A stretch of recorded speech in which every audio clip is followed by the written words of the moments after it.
Balochistan national party کی مرکزی کال پر علاقہ زیارت میں مبینہ لاپتہ 9 بلوچوں کو جانی مقابلے کے نام پر شہید کرنے کے خلاف تربت پریس کلب کے سامنے سے احتجاجی مظاہرہ کیا گیا۔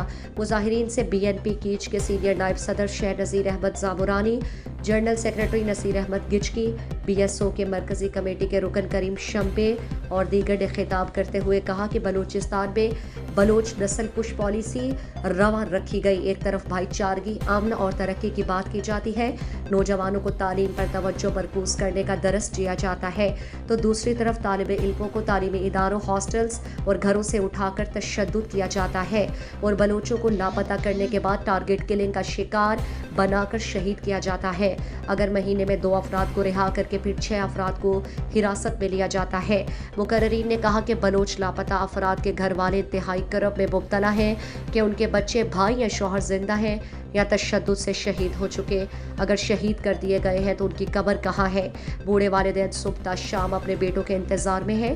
مظاہرے کے اسٹیٹ سیکرٹری کے فرائض شیر ریاض زامرانی نے سر انجام دیے۔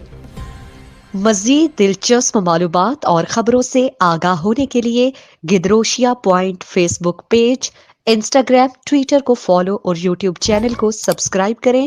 بیل آئیکن بٹن دبانا نہ بھولیں تاکہ مکران سمیت بلوچستان کی خبروں سے جڑے رہیں۔